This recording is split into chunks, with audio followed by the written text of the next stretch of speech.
السلام علیکم ورحمۃ اللہ وبرکاتہ۔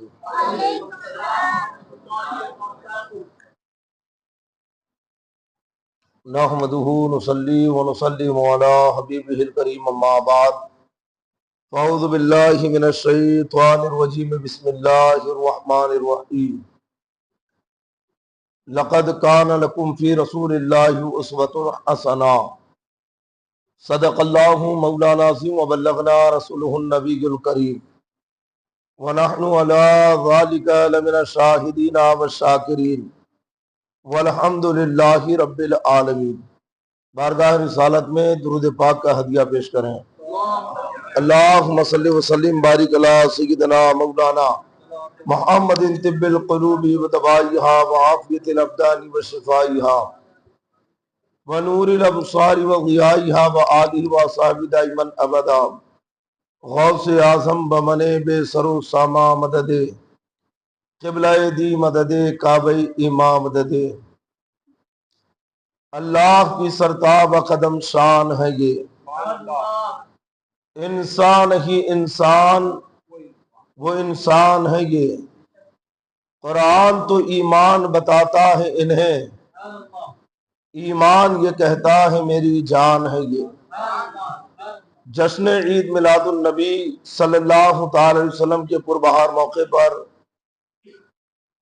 حیدرآباد کی سرزمین پر آج کا یہ مقدس جلسہ منعقد کیا گیا۔ انشاءاللہ تبارک و تعالی تھوڑی دیر عنوان کے تحت گفتگو کروں گا، اس شرط پر کہ آپ تمامی حضرات بیداری کے ساتھ سماعت کریں گے۔ انشاءاللہ سننا چاہیں گے نا تو اٹھ کے سامنے آ جائیں، ادھر سے بھی آپ لوگ اٹھ کے سامنے آ جائیں، یہ ادھر آئیے۔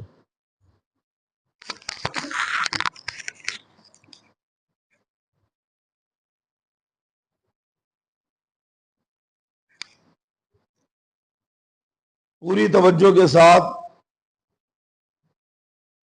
گفتگو سماعت کریں، اس سے پہلے اپنی بیداری کا ثبوت دیں۔ ایک مرتبہ دونوں ہاتھوں کو اٹھا کے کہے سرکار کی آمد، مختار کی آمد۔ ماشاءاللہ بیدار ہیں۔ ایک بڑا اچھا پیارا اور جامع خطاب آپ نے مجھ سے قبل حضرت علامہ عثمان صاحب قبلہ سے، عثمان یزدانی صاحب قبلہ سے سماعت کیا۔ تھوڑی دیر انشاءاللہ میں بھی آپ کے سامنے حاضر رہوں گا۔ بڑے اچھے نقاط انہوں نے جو ہے اپنے بیان کے اندر بیان کیے، میں اسی میں کچھ گرہ لگاؤں گا انشاءاللہ۔ رب تبارک و تعالی نے ساری انسان کی ہدایت کے لیے، رہنمائی کے لیے اپنے محبوب امام الانبیاء فخر عالم صلی اللہ تعالی علیہ وسلم کو سب سے آخر میں مبعوث فرمایا۔ حضرت سیدنا عیسیٰ علیہ السلام کو بھی آسمان پر اٹھائے۔ 550 سال ہو گئے، پوری دنیا جہالت کے اندھیرے سے جوجھ رہی ہے۔ زمین کا کوئی خطہ ایسا نہیں جہاں پہ ظلم و بربریت اور جہالت کا دورہ نہ ہو۔ اللہ کے پیارے نبی صلی اللہ تعالی وسلم نے اپنی آنکھیں ایسے ماحول میں کھولی ہے، اور عرب کا وہ خطرناک دور کہ جہاں پہ کوئی نظام نہیں، کوئی قانون نہیں، کوئی بادشاہ نہیں، ظلم و بربریت کا دورہ ہے، لوٹ کھسوٹ، شراب نوشی، زناکاری، بدکاری ان کا مزاج ثانیہ بنی ہوئی ہے، جنہیں پوری دنیا عرب کے گوار و بدو کے نام سے یاد کرتی ہے۔ ایسی زمین پر آمنہ کے لال نے آ کے کھولی ہے، اپنا بچپنا، اپنی جوانی ان کے درمیان میں گزاری، لیکن ایسے جہالت کے ماحول میں رسول پاک صلی اللہ تعالی وسلم نے اپنا ایسا کردار پیش کیا ہے، آپ نے ایسا مزاج لوگوں کو دیا ہے، اپنا کریکٹر اور اپنی تہذیب لوگوں کے سامنے جب رکھی ہے، ماشاءاللہ حضرت علامہ محبوب رضا صاحب قبلہ تشریف لا رہے ہیں۔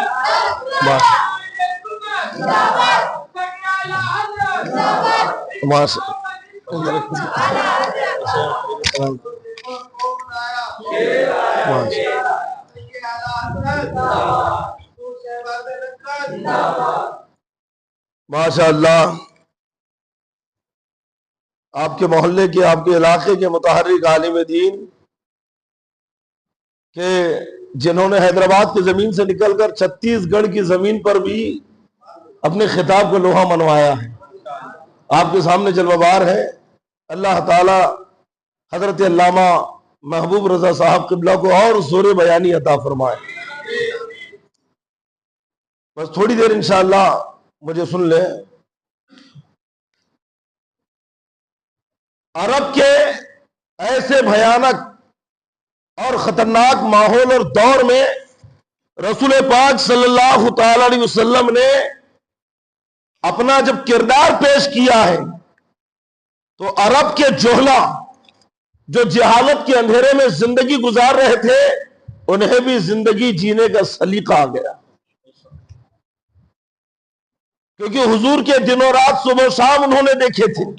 حضور کا کھانا پینا، چلنا پھرنا، اٹھنا بیٹھنا، تجارت کرنا، معاملات طے کرنا، حضور کا گفتگو کرنا، ہر چیز اہل مکہ کے سامنے تھی۔ ارے ظاہر سی بات ہے، جہاں پہ 10 گنجٹی بیٹھے ہو اور ایک آدمی 20 سال سے ان کے ساتھ رہتا ہو لیکن گانجا نہ پیتا ہو تو 20 گنجٹی کو کوئی یاد نہیں رکھے گا، سب اس کا چرچا کریں گے۔ یار بڑا شریف آدمی ہے، چوروں کے بیچ میں رہتا لیکن چوری نہیں کرتا ہے، بدکاروں کے بیچ میں رہتا لیکن اپنے کردار کو پاک رکھا ہے۔ جہاں پورا عرب جہالت کے اندھیرے میں ڈوبا ہوا تھا، اس وقت رسول پاک صلی اللہ تعالی وسلم کی نگاہ حیا جھکی ہوئی ہے، کردار بالکل صاف اور پاک ہے۔ گھر گھر میں مصطفیٰ کے کردار کے چرچے ہو رکھے ہیں، گھر گھر میں رسول پاک صلی اللہ علیہ وسلم کی صداقت کا ذکر ہو رہا ہے۔ یہی وجہ ہے کہ جب 40 سال میں اعلان نبوت فرمایا ہے تو لوگوں نے جب آپ کی دعوت کو سنا انکار تو کر دیا، لیکن آپس میں سر سے سر جوڑ کر بیٹھ گئے، مشورے کر رکھے ہیں، بڑے بڑے دانشور ایک دوسرے سے کہہ رکھے ہیں کہ چلو ٹھیک ہے، انہوں نے نبوت کا اعلان کیا، ایک نئے دین کا دعویٰ کیا، اپنے آپ کو اللہ کے نبی بتا رکھے ہیں، لیکن ذرا غور تو کرو، ان کا ماضی تو دیکھو، ان کا بچپنا تو دیکھو، ان کی جوانی تو دیکھو، ان کے ازدواجی زندگی تو دیکھو کہ ایک نبی کے اندر جو اوصاف ہونے چاہیے بدرجہ اتم ان کے اندر موجود ہے کہ کبھی کسی سے دغا نہیں کیا، کبھی کسی سے جھوٹ نہیں کہا، کبھی کسی کو برا نہیں کہا، کبھی کسی کی امانت میں خیانت نہیں کی۔ یہی وجہ ہے کہ پہلے تو انکار کر دیا لیکن بعد میں دھیرے دھیرے دامن مصطفیٰ سے وابستہ ہوتے گئے اور مچل کے کہتے گئے، کر کے تمہارے گناہ مانگے تمہاری پناہ، تم کہو دامن میں آ، تم پہ کرو رو درود۔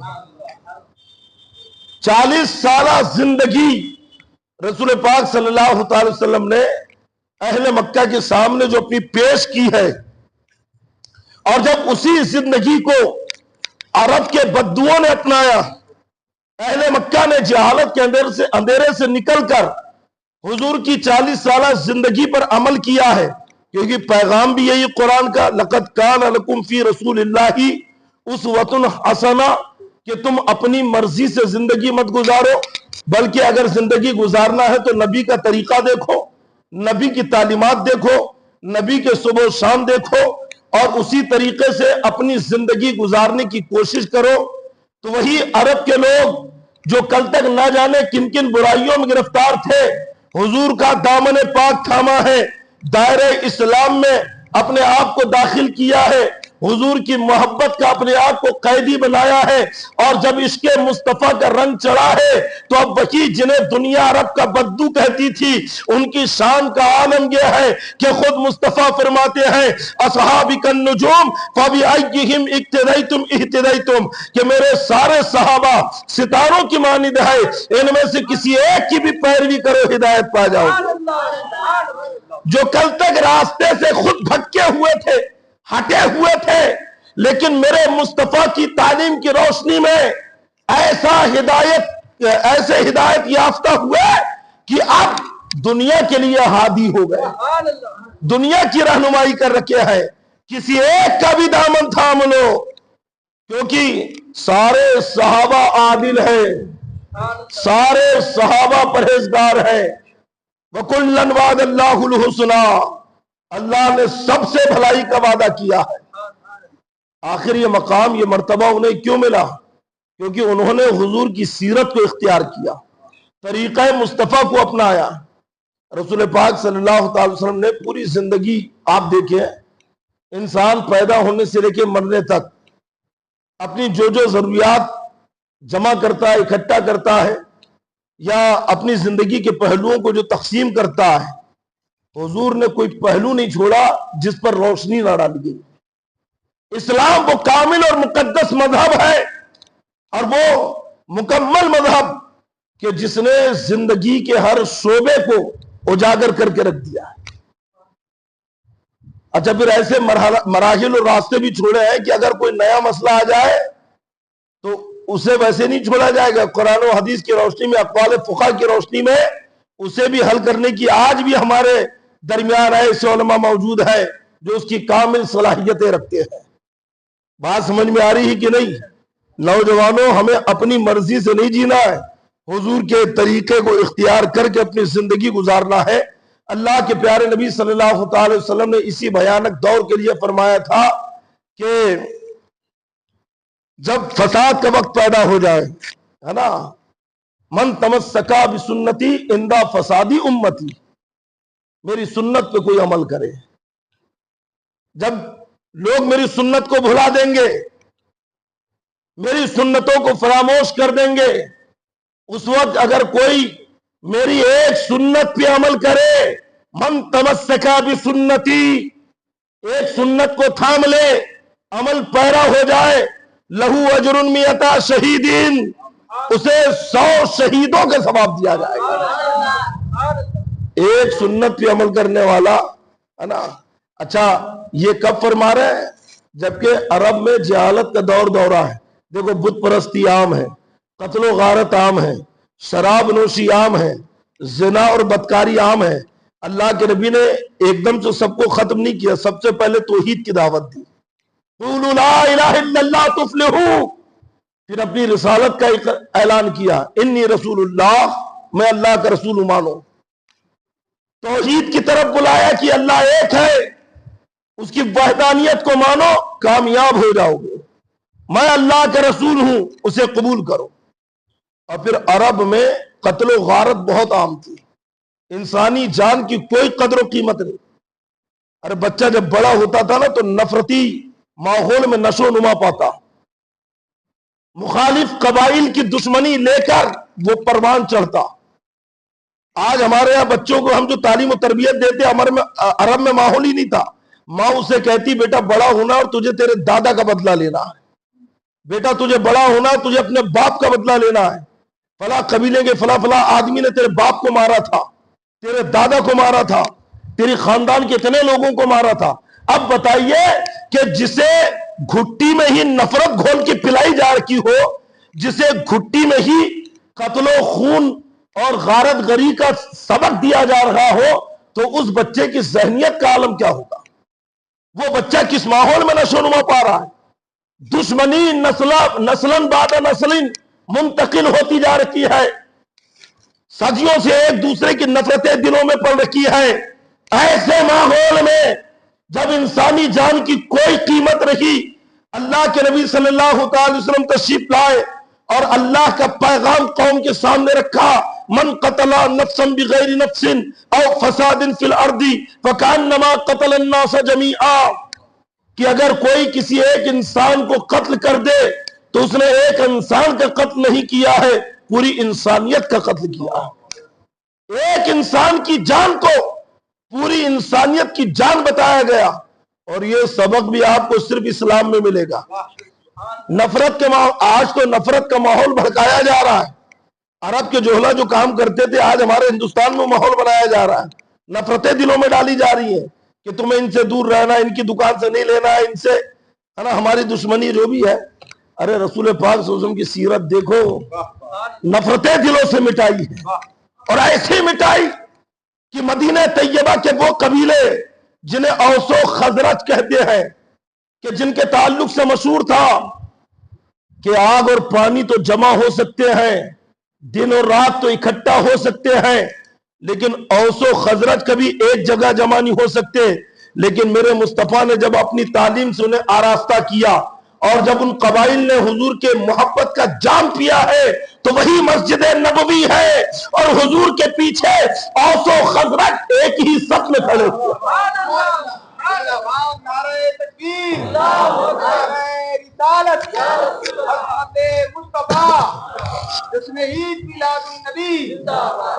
حضور کی محبت متحد کرتی ہے، جدا نہیں کرتی ہے۔ لیکن آج دیکھیے حضور کا نام لیا جا رہا ہے، آقا دو عالم صلی اللہ علیہ وسلم کا کلمہ پڑھنے کا دم بھی بھرا جا رہا ہے، اور دلوں میں حضور کی نفرت، حضور کی گستاخی اور توہین بھی ڈالی جا رہی ہے۔ ابھی آپ نے حضرت علامہ عثمان یزدانی صاحب تو سنا نا، کس انداز میں ہمارے مصلے چلے گئے، ہماری مسجدیں چلی گئیں، 20-20 سال انہوں نے محنتیں کی۔ اگر مسجدوں کو ہم بھرے ہوتے، امام اور مؤذن اگر ہم چن کے رکھے ہوتے کہ واقعی اس کا عقیدہ کیا ہے، اس کا نظریہ کیا ہے، صرف فاتحہ درود دیکھ لی، کھڑے ہو کے سلام پڑھنا دیکھ لیا اور مصلے پہ کھڑا کر دیا، پتا چلا کہ وہ پلپلا تھا، اور اس کے پلپلے پن نے ایسی آگے چل کے سختی اختیار کی کہ بدعقیدگی میں تبدیل ہو گئی اور مصلہ چلا گیا۔ اور یاد رکھو، اگر مسجد کا مصلہ گیا تو وہ محلہ بھی ہاتھ سے گیا جس محلے میں مسجد ہے، کیونکہ جس کا مصلہ اس کا محلہ۔ بات سمجھ میں آ رہی ہے کہ نہیں؟ صرف فاتحہ سلام قیام، ہاں یہ حقیقت ہے، وہاں بھی فاتحہ نہیں دیتا، فاتحہ دینے والوں کو بدعتی کہتا ہے، سنی فاتحہ دیتا ہے۔ جب فاتحہ میلاد کے اوپر اعتراض ہوا، عرب کے 3 غیر مقلدین مولویوں نے فتویٰ دیا، تو اس کے رد میں حضرت علامہ مفتی عبدالسمیع علیہ الرحمہ نے انوار ساتیہ لکھی، انوار ساتیہ من بیانی میلاد و فاتحہ، پوری کتاب لکھی اور دلائل و براہین کی روشنی میں ثابت کیا، میلاد کے تعلق سے، سلام کے تعلق سے، قیام کے تعلق سے۔ اب 11ویں شریف کرتے، وہاں بھی نہیں کرتا، بات صحیح ہے۔ لیکن سنیوں یہ بات ذہن نشین کر لو کہ کوئی محض درگاہ پہ جانے سے سنی نہیں ہو جاتا۔ کوئی آپ کے ساتھ اجمیر شریف چلا جائے تو یہ محض سنیت کی دلیل نہیں، اس لیے کیونکہ وہابیوں کا ہم سے، ہمارا وہابیوں سے جو اختلاف ہے، بنیادی اختلاف وہ عقائد کی بنیاد پر ہے، بلکہ ہمارے اکابرین اور ہمارے بزرگوں نے تو فروعات پر، یعنی چہلم پر، سحرے پر، فاتحہ پر، میلاد پر، بزرگوں کی بارگاہ میں حاضری دینے پر بد عقیدوں سے بحث کرنے ہی منع کیا ہے۔ پہلے عقیدے پہ بات ہوگی، یہ تو فروعی مسائل ہے۔ ہم فاتحہ کو فرض تھوڑی کہتے ہیں، ہم کھڑے ہو کر سلام پڑھنے کو فرض تھوڑی جانتے ہیں، جلوس نکالنے کو لازم اور ایمان کا اور اسلام کا جز یا ضروریات دین سے نہیں جانتے ہیں، لیکن حضور کی محبت ضروریات دین سے ہے، حضور کی تعظیم ضروریات دین سے ہے، کہ جو حضور کی تعظیم سے منہ پھیرے گا وہ اسلام سے باہر ہو جائے گا، جو حضور کی بے ادبی اور گستاخی کرے گا وہ اسلام سے باہر ہو جائے گا۔ تو ہمارا بنیادی اختلاف ان بدعقیدوں سے، وہابیوں سے، دیوبندیوں سے، یہ فاتحہ، میلاد، سلام، قیام، اجمیر شریف کی بغداد شریف کی حاضری پر نہیں ہے، بلکہ ان سے بنیادی ہمارا اختلاف تحذیر الناس کی اس کفریہ عبارت پر ہے جس میں اس نے لکھا کہ حضور کے بعد اگر کوئی نبی آ جائے تو حضور کی خاتمیت پہ فرق نہیں پڑے گا۔ ان وہابیوں سے اختلاف ہمارا حفظ الایمان کی اس کفریہ عبارت پر ہے جس میں مولوی اشرف علی تھانوی نے لکھا کہ حضور کا علم معاذ اللہ یہ بچے، جانور، پاگل اور جمی بہائم تمام جانوروں کی طرح ہے۔ بولیے معاذ اللہ۔ وہابیوں سے ہمارا بنیادی اختلاف صراط مستقیم کی اس عبارت پر ہے جس میں اسماعیل دہلوی نے لکھا کہ حضور کا خیال اگر نماز میں آ جائے تو بیل اور گدھے کے خیال سے بدتر ہے، معاذ اللہ۔ ان سے ہمارا اختلاف براہین قاطعیہ کی اس کفریہ عبارت پر ہے جس میں اس نے شیطان کے لیے علم مانا، نص قطعی سے علم مانا، لیکن حضور کے لیے ہر نص کا انکار کر دیا، کہا حضور کا علم کم ہے، شیطان کا علم زیادہ ہے۔ بولیے معاذ اللہ۔ یہ ہمارا بنیادی اختلاف ہے۔ اور میں آپ کو بتاؤں یہاں پر بڑا اچھا ذہن حضرت علامہ عثمان صاحب نے دے کے چلے گئے۔ میں نے کہا چلو تھوڑی دیر اسی پہ گفتگو کر لو، اور ایک پوائنٹ اور چھوڑ کے گئے انہوں نے میرے لیے، وہ نوجوانوں کے لیے انشاءاللہ۔ نیند تو نہیں آ رہی ہے؟ ارے بولو نا یار، آنکھ کھول کے سن رہے ہیں کہ نہیں؟ آپ سے سنتے ہیں حیدرآباد میں؟ صحیح میں سو رہے ہیں کہ؟ ارے کان کھول کے سننا ہے کائے سے، اور آنکھ کھول کے دیکھنا ہے نا۔ دیکھیں گے تو بیدار رہیں گے، اور سنیں گے تو دل و دماغ میں اترے گی نا۔ اب سنو، ایک جملہ لے کے جاؤ نوجوانوں، کل کو کوئی وہابڑا جھوم جائے تو پلٹ کے جواب دے دینا۔ میلاد پر، فاتحہ پر، سلام پر، جلوس پر، قیام پر بحث کرے تو کہنا بیٹا یہ پردہ ہے تمہارا، پردہ کیا ہے؟ پردہ۔ اور یہ پردہ تم نے کیوں ڈالا؟ میلاد کا پردہ، فاتحہ کا پردہ ہے نا، یعنی فاتحہ سے اختلاف کا پردہ، میلاد سے اختلاف کا پردہ، جلوس سے اختلاف کا پردہ صرف اور صرف اشرف علی تھانوی کا کفر چھپانے کے لیے ڈالا ہے تم نے، گنگوہی کا کفر چھپانے کے لیے ڈالا ہے، جو اس نے فتاوی رشیدیہ میں لکھا کہ اللہ جھوٹ بول سکتا ہے۔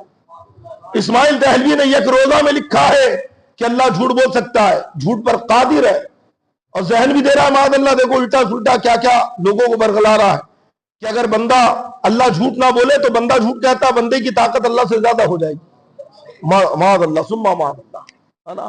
تو انہوں نے ان مولویوں کی بدعقیدگی اور کفر پر پردہ ڈالنے کے لیے میلاد کے مسئلے کو چھیڑا، فاتحے کے مسئلے کو چھیڑا، سلام اور جلوس کے مسئلے کو چھیڑا، تاکہ قوم انہی مسئلوں میں الجھ جائے اور تھانوی کے کفر کو بھول جائے، گنگوہی کے کفر کو بھول جائے۔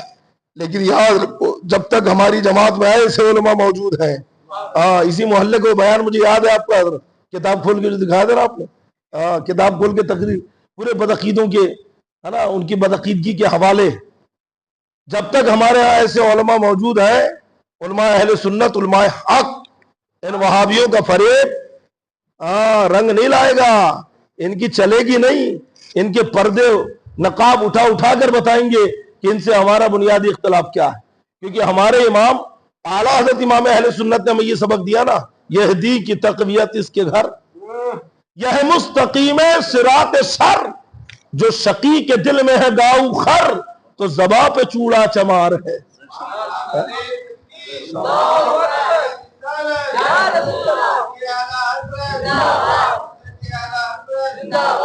وہ رضا کے نیزے کی مار ہے کہ عدو کے سینے میں غار ہے، کسے چارہ جوئی کا وار ہے کہ یہ وار دار سے پار ہے۔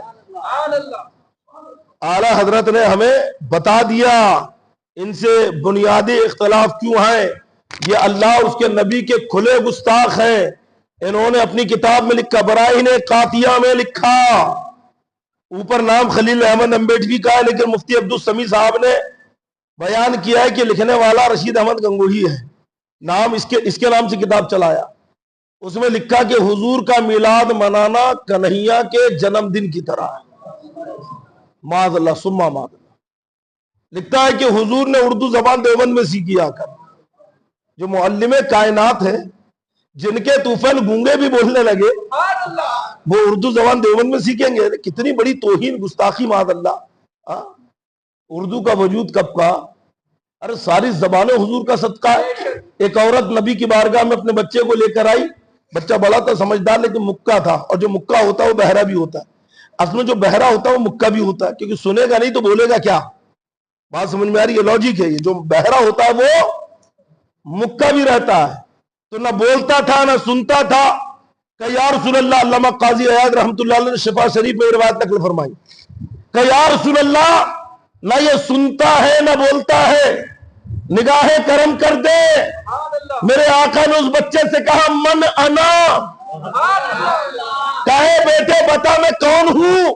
بچہ پکار اٹھتا ہے انتا رسول اللہ صلی اللہ علیہ وسلم۔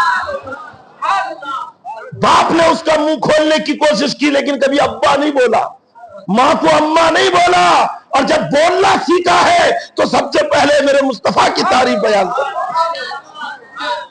یہ نبی کا اعجاز ہے، یہ میرے مصطفیٰ کا معجزہ۔ بتائیے حضور کے طوفان گونگے بھی بولنے لگے، اور یہ کم عقل بد نصیب کہتے ہیں معاذ اللہ کہ حضور نے اردو زبان دیوبند میں سیکھی آ کر۔ اللہ حفاظت فرمائے ان کے شر سے۔ تو ہمارا بدعقیدوں سے بنیادی اختلاف اللہ اور اس کے نبی صلی اللہ تعالی وسلم کی گستاخی کی بنیاد پر ہے کہ یہ اللہ اس کے نبی کے کھلے گستاخ ہیں، اسی پر ہمارا ان سے اختلاف۔ اب رہا یہ مسئلہ فاتحہ، میلاد، قیام، سلام، تو یہ مسلم ہے، اہل سنت والجماعت کرتے ہیں، وہابی دیوبندی نہیں کرتے، لیکن یہ آپ کا نہیں، علماء کا میٹر ہے۔ کبھی بات چھڑ جائے تو سیدھے عقیدے پہ گھیر کے لاؤ اور اپنے مسجد کے امام اور اپنے علماء سے اس کا سامنا کرا دو، اور خود بد مذہبوں سے دور رہو، ان کی صحبتوں سے بچو، کیونکہ جو اللہ اس کے نبی کا گستاخ ہے کوئی مسلمان اس کے قریب نہیں جائے گا۔ اللہ نے خود قرآن میں ارشاد فرما لا تجد قوما یؤمنون باللہ والیوم الآخر یوادون من حاد اللہ ولو كانوا آباءهم او ابناءهم او اخوانهم او عشیرتهم۔ تم انہیں نہیں پاؤ گے کہ جو اللہ اور قیامت کے دن پہ ایمان رکھتے ہیں کہ وہ ان سے دوستی کرے جو اللہ اس کے نبی کے گستاخ ہیں۔ تم انہیں نہیں پاؤ گے، کنہیں؟ جو قیامت پر اور اللہ پر ایمان رکھتے ہیں۔ یعنی تم مسلمانوں کو، سچے مسلمان کو ہرگز ایسا نہیں پاؤ گے کہ ان سے دوستی کرے جو اللہ اور اس کے نبی سے دشمنی رکھتا ہے۔ جملہ سمجھ میں آ رہا ہے؟ سیدھا سیدھا اس کا مطلب یہ ہے کہ جو اللہ اس کے نبی سے محبت رکھتا ہے، جو قیامت پر ایمان رکھتا ہے، جو اللہ کی وحدانیت کو مانتا ہے، وہ نبی کے گستاخوں سے دوستی، نبی کے غداروں سے دوستی، وَلَوْ كَانُوا آبَاءَهُمْ، اگرچہ وہ اس کا باپ ہو، او ابناہم، یا وہ ان کے بیٹے ہو، او اخوانہم، یا وہ ان کے بھائی ہو، او عشیرتہم، یا وہ ان کے رشتہ دار ہوں۔ سمجھ رہے ہیں؟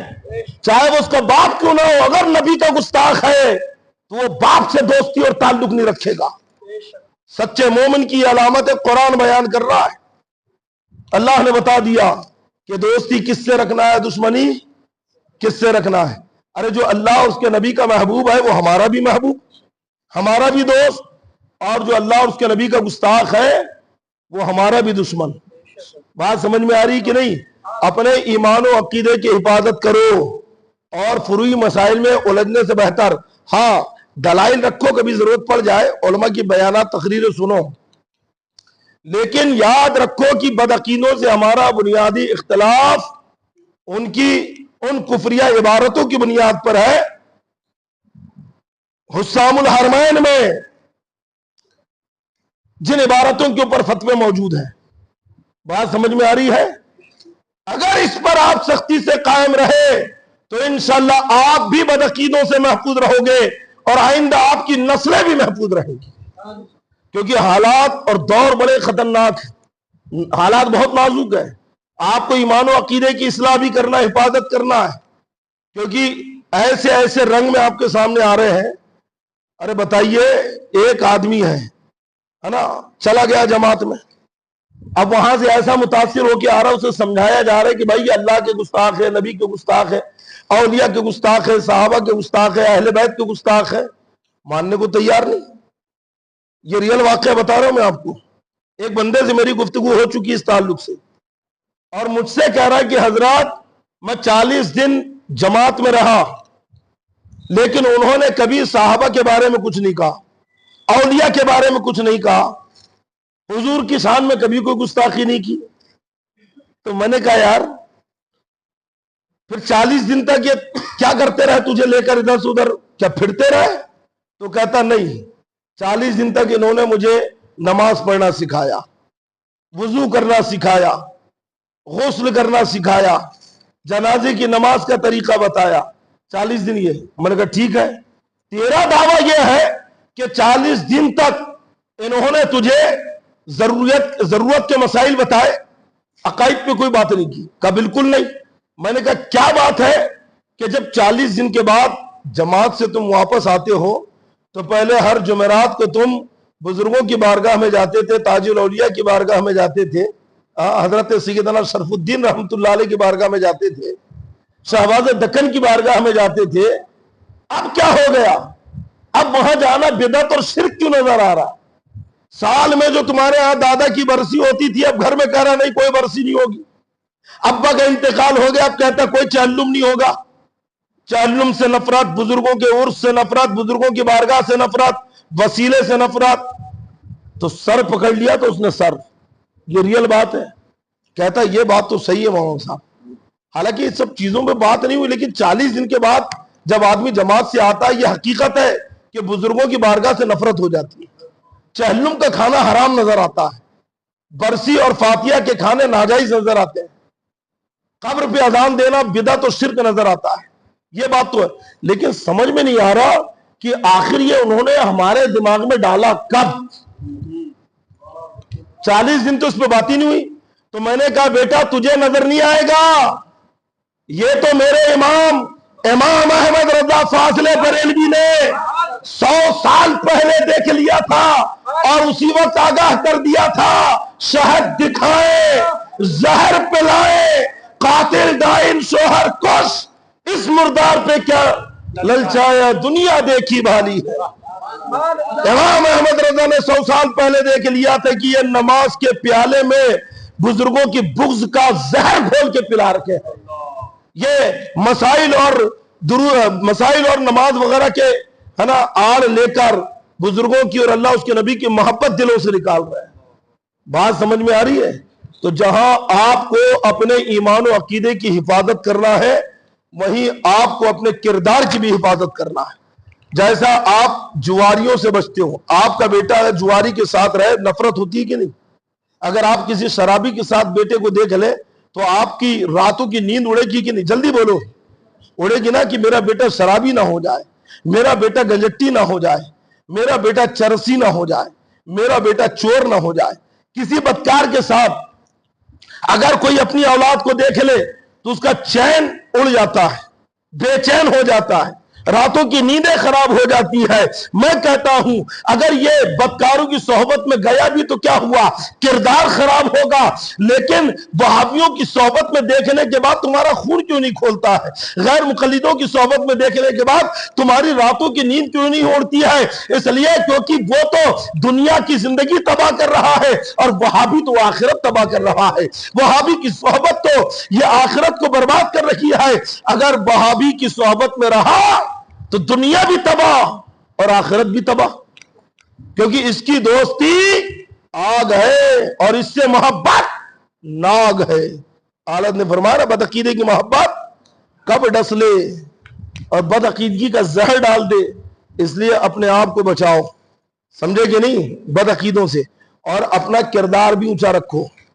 ایک حوالہ بھی آپ نے سنا تھا تقریر میں سلطان صلاح الدین ایوبی کا۔ سلطان صلاح الدین ایوبی تاریخ اسلام کے وہ واحد سپہ سالار ہے، وہ واحد سلطان اور بادشاہ ہے کہ جو حسن بن سبا کے حملے سے بچے۔ کبھی تاریخ پڑھنا، حسن بن سبا سرکار غوث پاک کے زمانے کا ہے، اس کے ماننے والے اس کو شیخ الجبل بولتے تھے. اب بہت بڑا فتنہ، جتنا چنگیز خان اور تاتاریوں کے فتنے نے نقصان نہیں پہنچایا، اتنا حسن بن سبا کے فتنے نے نقصان پہنچایا. اور اس کے فدائین جس پر بھی حملہ کرتے تھے، بڑے بڑے بزرگوں کو، بادشاہوں کو قتل کیا. اس کے حملے سے، حسن بن سبا کے فدائیوں کے حملے سے آج تک کوئی نہیں بچا. بڑے بڑے بہادر بادشاہ، سپہ سالار، علماء سب ہلاک ہوئے. صرف صلاح الدین ایوبی ایک ایسا جوان مرد ہے، اور وہ بہادر سپہ سالار کی ایک دو نہیں 5 حملے ہوئے تھے، اور 5 حملے میں اللہ نے صلاح الدین ایوبی کی حفاظت فرمائی. قوم کا درد تھا صلاح الدین ایوبی کے سینے میں، امت کا درد تھا. اور یہ حقیقت ہے، اس کے زمانے میں یہود و نصارہ، صلیبی اپنے یہاں کے جاسوسوں کو علم دین سے آراستہ کرتے، انہیں قرآن کا علم سکھاتے، حدیثوں کا علم سکھاتے، بزرگوں کی سیرت عربی زبان، اور پھر وہ مسجدوں میں امامت کرتے تھے. مسلوں پہ رہتے، شہر کی شہر تباہ کرتے، بغاوتیں پھونکتے، سازشیں کرتے تھے. اور ہوئی سازشیں. صلاح الدین ایوبی، ایک تاریخی حقیقت بتا رہا ہوں، جس نے میرا بیان سنیں گے جوانی کی بربادی ان کو یاد ہوگا، توجہ رکھنا. صلاح الدین ایوبی نے جب مصر فتح کر لیا اور آپ یوروپ کی اندلس بھی فتح کیا، یوروپ کی طرف جب بڑھنے لگے تو نصرانی ہر طرح سے پسپا ہو گئے تھے، کیونکہ آپ نے فلسطین فتح کیا، بیت المقدس فتح کر لیا. اور جب بیت المقدس فتح کیا تھا تو انگریزوں کے جنرل نے کہا تھا کہ صلاح الدین نہ تم رہو گے نہ ہم رہیں گے، لیکن ہم ایک ایسا مشن چھوڑ کے جائیں گے کہ ہماری نسلیں، عیسائیوں نے کہا تھا یہ، ہماری نسلیں اس مشن پہ کام کریں گی. اور وہ مشن خون خرابے کا نہیں ہوگا، وہ جانوں کی ہلاکت کا نہیں ہوگا، وہ کردار کشی کا ہوگا، وہ نظریات کا ہوگا، کہ ہم اپنے مشن پہ چل کر ہماری نسلیں مسلمانوں کے کردار سے ایسا کھلواڑ کریں گی کہ ان کا نام عبد الرحمن عبد الرحیم تو رہے گا، لیکن چہرے عبد الرحمن کی طرح نہیں رہیں گے. نام تو مسلمان کا ہوگا، لیکن ان کی صورت، ان کا لباس، ان کا پہناوا، ان کا کیریکٹر پورا نصرانیوں کی طرح ہوگا. آج جب ہم اپنی قوم کو دیکھتے ہیں نا تو مجھے وہ بات یاد آتی جو صلاح الدین ایوبی سے بیت المقدس خالی کرتے وقت، فلسطین چھوڑتے وقت انگریزوں نے کہی تھی. وہ آج بات پوری ثابت ہو رہی ہے کہ انگریزوں نے جو مشن چلایا، آپ دیکھو، وہ مشن تلوار اور بھالے اور نیزے اور بندوق اور گولی کا نہیں تھا، وہ کردار کو ختم کرنے کا تھا. آج ہے تو مسلمان، لیکن چہرہ نصرانیوں کی طرح، لباس نصرانیوں کی طرح، گفتار نصرانیوں کی طرح. اور یہ کام کی بنیاد اسی وقت ڈال دی تھی 800 سال پہلے. 800 سال پہلے اس کام کی بنیاد ڈالی، اور آج وہ کام سکسیس ہو رہا، ان کی نسلیں اسی مشن کو آگے لے کے چلتی رہے.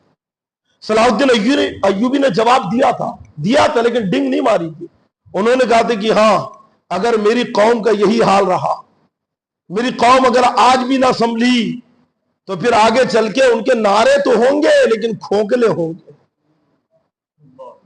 مسلمان ہونے کا دعویٰ تو رکھیں گے لیکن دعوے میں جھوٹے ہوں گے. یہ صلاح الدین ایوبی نے کہا تھا. اور آپ دیکھ لو، نعرے ہم بہت لگاتے ہیں، حضور کی عظمت پہ جان دے دیں گے، حضور کی ناموس پہ جان دے دیں گے، لبیک یا رسول اللہ کے نعرے لگاتے ہیں، لیکن کردار کیا ہے ہمارا؟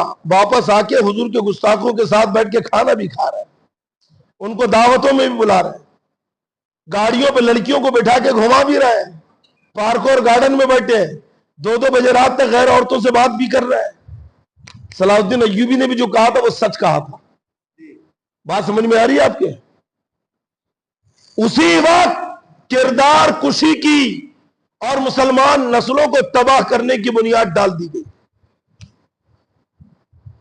دور کے اعتبار سے آگے زمانہ بڑھتا گیا، جدید آلات مہیا ہوتے گئے، تو گویا مسلمانوں کی کردار کشی میں اور زیادہ ان کو مدد ملتی گئی۔ آج مسلم قوم کی بچیوں کا حال کیا ہے؟ دیکھو ہمارے جلوسوں کی بگڑتی ہوئی صورتیں دیکھ لو۔ آج عورتیں جلوس میں آ رہی ہیں، پٹاخے پھوڑے جا رہے ہیں، لوگ ناچ رہے ہیں۔ اب تک تو ہم جلوس کا ثبوت دے کر وہابیوں کا رد کرتے تھے، اب ایسا لگ رہا ہے کہ جلوس کی شکل سدھارنے کے لیے اپنی قوم کو بھی رد کرنا پڑے گا۔ حالات اتنے خراب ہو گئے، انہی جلوسوں کی بگڑتی ہوئی شکلوں کو بدعقیدے سوشل میڈیا پہ ڈال کر عام سنیوں کے ذہن سے کھیل رہے ہیں، عام سنیوں کے ذہن خراب کر رہے ہیں۔ یعنی کس کس محاذ پر کام کیا جائے گا؟ ایک نیا محاذ روز نظر آتا ہے۔ اپنی قوم کی اصلاح کرے کہ بدعقیدوں سے لڑتے رہے، کہ غیروں کو جواب دیتے رہے۔ حالات بڑے نازک ہیں۔ آج تو حالات آپ کے ہاتھ میں ہیں۔ سب سے بڑا خطرناک جو آلہ ہے وہ موبائل ہے۔ موبائل، پہلے موبائل نہیں تھا۔ صلاح الدین ایوبی نے بیت المقدس فتح کیا، مصر فتح کیا، اور اس کے بعد ارادہ تھا یوروپ فتح کرنے کا، اور چل پڑے یوروپ فتح کرنے، نکل پڑے۔ کچھ خبریں آپ کو سپاہیوں کے تعلق سے آ رہی تھی۔ علی بن سفیان آپ کے یہ دستے راست تھے، یہ دائنا بازو کہتے تھے۔ صلاح الدین ایوبی کہتے تھے کہ اگر علی بن سفیان نہ ہو تو میں اندھا اور بہرا ہوں۔ علی بن سفیان وہ جاسوس تھے، اور ایسی ٹریننگ دیتے تھے وہ کہ ان کے تربیت یافتہ جاسوس انگریزوں کے محلوں میں ان کے خادم بن کے کام کرتے تھے، وہ پکڑ بھی نہیں پاتے تھے۔ ایسا ایمان مضبوط، کردار مضبوط، اور ایسی ان کی صلاحیتوں کو نکارتے تھے علی بن سفیان، بڑے ماہر تھے۔ علی بن سفیان نے بھی کہا کہ صلاح الدین، فوج کے اندر سے کچھ اچھی خبریں نہیں آ رہی۔ نوجوان آج کل فوج کے اندر بیٹھ کے کچھ الگ ہی قسم کی باتیں کر رہے ہیں، ان کے نظریات خراب ہو رہے ہیں، ان کے اندر وہ ہمت نظر نہیں آ رہی ہے۔ صلاح الدین نے کہا کہ ذرا پتہ تو کرو۔ پتہ کیا گیا تو آپ سن کے دنگ رہ گئے۔ رات میں صلاح الدین ایوبی خود اٹھے، توجہ رکھو نوجوانوں، رات میں اٹھے، اور رات کی تاریکی میں آپ نے دیکھا کہ کچھ سپاہی اپنے خیموں سے نکل کر ایک اندھیر وادی کی طرف جا رہے ہیں، رات کا اندھیرا ہے، اور ایک طرف جا رہے ہیں، پہاڑی علاقہ ہے۔ ان کے سامنے دو لوگ نقاب پہن کے چادر اوڑھ کے چل رہے ہیں، دبے پیر صلاح الدین ایوبی بھی ان کے پیچھے پیچھے جا رہے ہیں۔ کچھ دور جانے کے بعد کیا دیکھتے ہیں کہ ایک خیمہ لگا ہوا ہے، بہت بڑا خیمہ، اور اس کے اندر روشنی مشعلیں ہیں، جل رہی ہیں۔ یہ اندر گئے، اور جانے کے بعد میں سپاہی لوگ اندر چلے گئے، پردہ گر گیا۔ صلاح الدین ایوبی نے دیکھا کہ یہ اندر گئے اور کیا کر رہے ہیں، دھیرے دھیرے یہ بھی گئے، اور تھوڑی دیر کے بعد پردہ ہٹا کے جب اندر گئے تو کیا دیکھتے ہیں کہ پردہ لگا ہوا ہے، اور دیکھ کے دنگ رہ گئے کہ سامنے دیوار خیمے کی جو چادر ہے اس پہ پردہ لگا ہوا ہے، اور اس پردے پہ مرد و عورت کی گندی اور برہنہ اور ننگی تصویریں بنی ہوئی ہے، جسے آج کی اصطلاح میں پورنوگرافی کہتے ہیں۔ اور یہ سپاہی رال ٹپکاتے ہوئے اس کو دیکھ رہے ہیں، اپنی سانسیں اوپر نیچے کر رہے ہیں۔ صلاح الدین ایوبی نے جب دیکھا تو دنگ رہ گئے، کہتے یا اللہ یہ کیا ہے؟ واپس آئے۔ دوسرے دن حکم دیا کہ واپس چلو، مصر واپس چلو، ابھی یوروپ کی طرف نہیں جانا ہے۔ وزیروں نے کہا، مشیروں نے کہا، اے بادشاہ آخر بات کیا ہے، آپ کیوں جا رہے ہیں؟ تو صلاح الدین ایوبی نے کہا تھا کہ میں ایسی بزدل اور شہوت پرست فوج کو لے کر کبھی یوروپ فتح نہیں کر سکتا، اس لیے کیونکہ دشمن کو فتح کرنے کے لیے، دشمن کو شکست دینے کے لیے کردار کا بلند ہونا بھی ضروری ہے۔ جس کا نفس خراب ہو جائے، جس کی نیت خراب ہو جائے، جس کا ذہن گندا ہو جائے، وہ کبھی دشمن کو فتح حاصل نہیں کر سکتا۔ اس زمانے میں یہ ویڈیو کیمرے، فوٹوگرافی یہ سب نہیں ہوتی تھی، ہاتھ سے تصویریں بنتی تھی، اور یہ پردے کے اوپر 800 سال پہلے پورنوگرافی کی بنیاد ڈالی گئی، اور مسلمانوں کو کسی اور کے لیے نہیں، صرف اور صرف اس قوم کو تباہ کرنے کے لیے، مسلم قوم کی ذہنیت کو بدلنے کے لیے صلاح الدین ایوبی کی فوج اور آنے والی مسلم نسلوں کو ختم کرنے کے لیے ایسی بیہودہ تصویریں جو آگے چل کے فلمیں بن گئی، اس کی بنیاد رکھی گئی۔ پوری تفصیل اگر اس کی سننا ہو نا تو میرا بیان ہے نیٹ پر، جوانی کی حفاظت، وہ بیان آپ سنیے۔ پوری تفصیل سے میں نے اس کے تعلق سے سمجھایا کہ اس کی تاریخ کہاں سے یہ بیہودہ فلمیں، بیہودہ تصویریں چلی آ رکی ہے، اور صرف مسلم قوم کو تباہ کرنی۔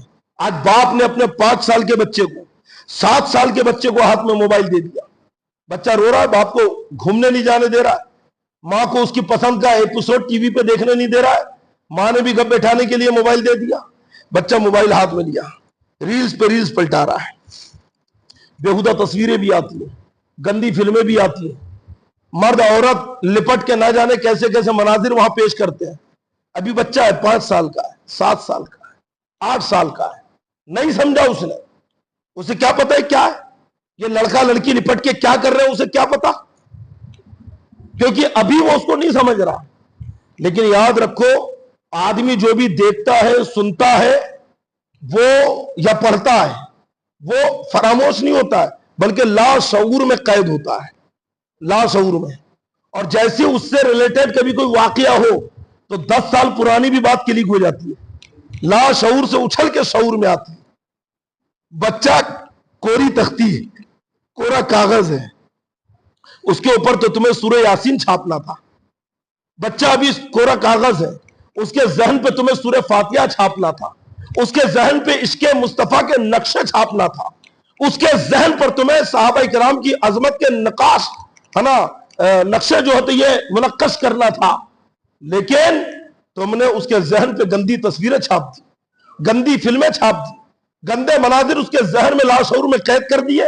ابھی تو اس کا لاشعور پورا خالی ہے، کچھ دیکھا ہی نہیں اس نے، اور جب دیکھا تو گندی فلمیں دیکھا، گندی تصویریں دیکھا۔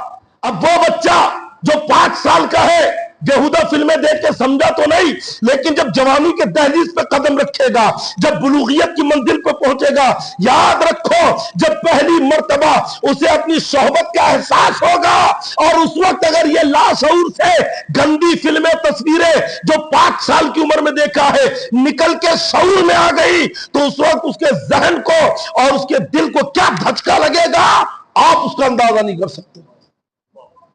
اور یہ دھچکا کہیں اسے بدکاری میں نہ ڈال دے، اس کے قدموں کو غلط راستے پر نہ ڈال دے۔ خدا کے لیے بچوں کے ہاتھ میں موبائل دے کر ذہنیت تباہ مت کرو، آسان نہیں ہے۔ آپ نے تو بڑا اسے وہ سمجھ لیا ہے، کچھ نہیں ہوتا۔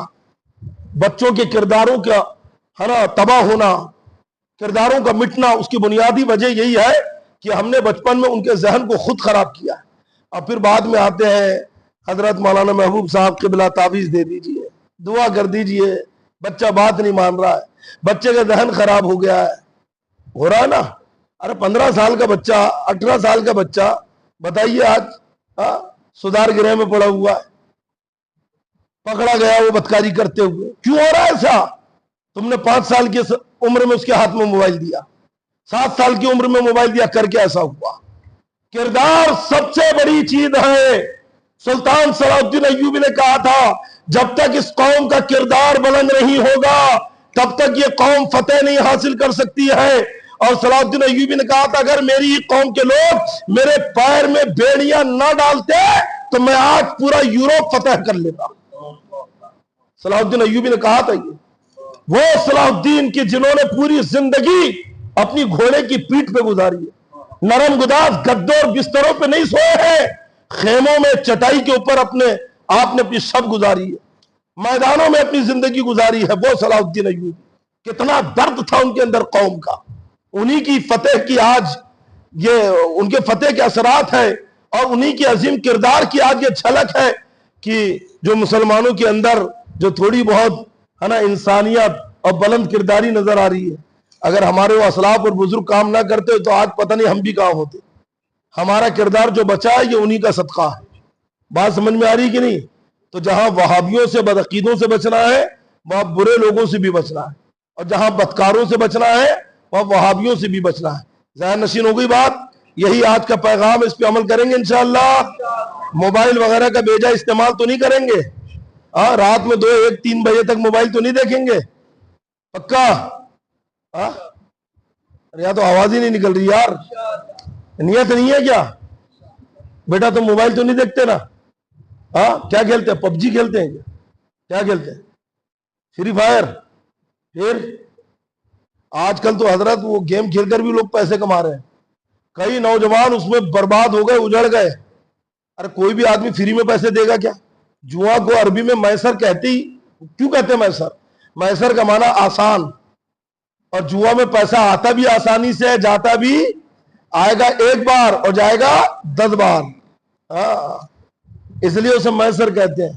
تو بیٹا موبائل کی لت مت لگانا، سمجھے گی نہیں؟ کتاب پڑھنا، اپنے گھر میں جانا ابو کو بولنا موبائل مت دو، کتاب لا کے دو، صلاح الدین ایوبی کے اوپر کتاب، نور الدین زنگی کے تاریخ پر کتاب، طارق بن زیاد، موسیٰ بن نصیر، یوسف بن تاشقین، حضرت خالد بن ولید، حضرت عمر بن عاص، ایسے مسلم جنرل جو گزرے ہیں ان کی تاریخ پڑھو، تب پتہ چلے گا اسلام اتنی آسانی سے ہم تک نہیں پہنچا ہے۔ ایسی قربانیاں ہمارے بزرگوں نے دی ہے، تب کوئی جا کے اسلام کی بہاریں ہم تک پہنچی ہے۔ ان کی قربانیوں کا نتیجہ ہے کہ آج ہمارے سروں پہ ٹوپی ہے، چہرے پہ داڑھی ہے، آج ہم مسجدوں میں بیٹھ کے اللہ اس کے نبی کا ذکر کر رہے ہیں۔ اگر کل وہ اپنی قربانیاں پیش نہ کرتے تو آج اسلام کی یہ صحیح صورت ہمارے سامنے نہیں ہوتی۔ اگر اسلام کی حفاظت میں، ترویج و اشاعت میں ہمارے بزرگوں کا کردار دیکھنا ہو تو میدان کربلا دیکھ لو۔ میدان کربلا میں اگر ہمارے بزرگان دین امام پاک اپنی اولاد کے ساتھ قربانی پیش نہ کرتے تو یزید نے تو اسلام کی صورت کو مٹائی دیا تھا۔ اگر اسلام کو بچایا ہے تو حضرت علی اصغر کے ہے نا بچپنے نے بچایا، علی اکبر کی جوانی نے بچایا، امام حسین کی شہادت نے بچایا۔ تو خدا کے لیے اسلام سے ہٹ کر کوئی ایسا کام نہ کرو کہ امام حسین رضی اللہ تعالیٰ عنہ کی روح کے سامنے ہمیں شرمسار ہونا پڑے، بزرگوں کے سامنے ہمیں اپنی نگاہوں کو جھکانا پڑے، نہیں، بلکہ ان کے کردار پر عمل کرتے ہوئے اسلام کی حفاظت کے لیے کوشاں رہو اور مذہب اسلام پر عمل کرو، شریعت مصطفیٰ کو اپنے سینے میں رچا بسا لو اور اس پہ عمل کرتے ہوئے ہے نا بس یہی دعا مانگو کہ مولا ہمیں زندہ رکھ تو صراط مستقیم پہ رکھ، اور جب اٹھا تو اسی مقدس مذہب اور مسلک پہ ہمیں موت عطا فرما، اسی میں ہماری کامیابی ہے۔ اعلیٰ حضرت امام اہل سنت کا پیغام دل میں نقش کر لو، حشر تک ڈالیں گے ہم پیدائش مولا کے دم مثل فارس نجد کے، خاک ہو جائے عدو جل کر مگر ہم تو رضا۔ یہاں پہ جلنا انگار سے جلنا مراد نہیں ہے، جلنا بھی دو طرح کا ہوتا ہے کہ نہیں حضرت؟ ایک انگار میں جلنا ہوتا ہے اور دوسرا جلتا ہے کہ نہیں؟ آدمی نہیں جلتا ہے یار، یہ بہت جلتا ہے مجھ سے، بہت جلتا ہے مجھ سے۔ ایک جلنا دوسرے ٹائپ کا ہوتا ہے، اس میں انگار نہیں لگتی ہے لیکن بڑی خطرناک انگار رہتی ہے نا، جسے حسد کی آگ کہتے ہیں، بغض کی آگ کہتے ہیں، دشمنی کی آگ کہتے ہیں، گستاخی کی آگ کہتے ہیں۔ دوسرا کیونکہ ضروری نہیں کہ آدمی انگار میں جلے ہے نا، اسے غالب نے ایک جگہ سمجھایا حضرت، اجازت ہے؟ غالب نے سمجھایا اسے، تھوڑا ہٹ کے کہہ رہا ہوں، توجہ رکھو۔ وہ آئے میری قبر پر اپنے ہم سفر کے ساتھ، جلنا دیکھو کس معنی میں، وہ آئے میری قبر پر اپنے ہم سفر کے ساتھ، کون کہتا ہے کہ دفنائے کو جلایا نہیں جاتا؟ اب سمجھے جلنا؟ تو یہاں پہ وہی آگ ہے، یہ حرارت والی ماچس سے لگنے والی آگ نہیں، نبی کی گستاخی کی آگ ان کے دلوں میں۔ خاک ہو جائے عدو جل کر مگر ہم تو رضا، دم میں جب تک دم ہے ذکر ان کا سناتے جائیں گے۔ السلام علیکم ورحمۃ اللہ۔